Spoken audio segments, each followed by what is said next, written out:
We get a Carrion Cross vignette, and he makes his entrance, which not with Scarlett, comes out with the championship, and it just feels so disconnected that, here's the champion. We've eliminated Scarlett from the act, which to me, it just, like, the entrance is such a big thing. He felt so flat coming out here. And beyond that, we've only seen Karrion Kross in small, tiny venues. Like we've seen him in either the CWC or, like, I guess, was he a part of Full Sail when they were doing it? Like maybe the MT Full Sail, whatever. Like only small, kind of more intimate settings where he looks a lot bigger. When he is the only person standing there in that massive Raw Tron, he looks like a cruiserweight, unfortunately. And maybe he is, like, weight-wise. And that shouldn't stop somebody's, from being a successful star. But unfortunately, like, the lack of Scarlett, him just kind of walking out there without much of a special entrance or a special look to him, it just was not impressive, nor necessarily somebody that, I don't know, feels like a leader of an entire division. You're also not going to have the size factor either, where he towers over these, like, a lot of the opponents he's paired with. Like, even a Jeff Hardy, like, the size was not a noticeable one for Cross here. Jeff Hardy comes out, and they have given him No More Words back as his theme, which was perfect for my feelings after watching this. They state that Hardy is rejuvenated, and he's got a pep in his step. No rationale for this other than music, I guess. Pep in his step. Okay. Yes. He is coming off his last match was on Main Event, losing to Veer. So he is now riding a wave of momentum from that loss. It's the music. Karrion Kross hit a bunch of suplexes, and then he ran his shoulder into the post, which was his official welcome to Raw. And then Hardy hits the twist of fate, misses with the swanton, and as Kross goes for the strike to the back of the head, Hardy avoids it, uses a sunset bomb, and then puts his feet onto the rope for leverage and pins the NXT champion. The undefeated in singles action. NXT champion Karrion Kross. The man they lost a tag match. That's all he has lost in NXT. Wow. He drops this one in 1:41. Happy birthday, Karrion Kross, because much like the candles on your cake tonight, they blew it. It was a really bad debut for Karrion Kross. And, him unfortunately carrying the NXT title with him just really makes that entire brand look minor league.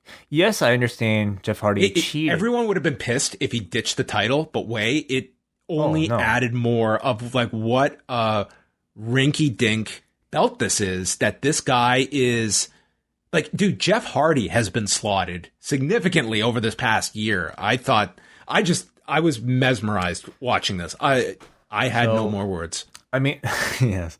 So their justification is that, okay, Jeff Hardy cheated. And last week, let's not forget, they booked Xavier Woods to beat Bobby Lashley with the promise of a follow-up. I mean, for a storyline reason, and that was to heat Bobby Lashley up to this level. It's worked for Bobby Lashley.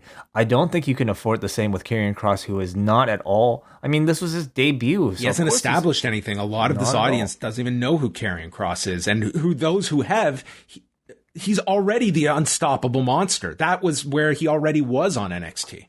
So to do this was a lot of people's first impression, or to those that did know him, this was like a complete fumble of just an introduction. And it just is mind-blowing to me of where you're trying to create these stars, and it's like, we need to call people up. We need new stars. And this is how you just get a bunch of guys who are stuck in this middle. And it's, I don't know. You're struggling with Jeff Hardy. I don't care if he comes back and destroys this guy. It totally killed the Samoa Joe program. Totally. I mean, I'm not that I think they care at all about that. It's a very kind of disconnected, NXT with the rest of the WWE. So it really kind of, if you're an NXT fan, this is quite disheartening. It reminds me a lot, actually, of when Taz lost to Triple H as ECW champion, which is kind of ironic given how, somebody's doing that to Triple H. But even they got Taz's debut right. It was great. Oh, totally different. Totally different case. Could you imagine? Like, and that was your introduction to Taz, and Kurt Angle rolls him up and uses the rope in Madison Square Garden? It's ridiculous. In that scenario, no way would I care to see Taz get revenge on Kurt Angle after that. But, what makes this scenario even crazier is the fact that NXT is their own creation. And they're doing this to their own creation, which is crazy to me. I'm just trying to rack my brain thinking about how this could possibly help NXT in any way. Like, what can they book coming out of this that you could say, oh, I understand. Wait, the NXT Championship was seen by 2 million people tonight. He was in there with a star of the last 25 years. He was in the ring with him. It was great exposure. And now he's going to bring these people back to NXT on Tuesday. Yeah, sure. This is huge for him. He got the rub. The rub. Yeah. All right. Yeah, mind-blowing. Absolutely mind-blowing.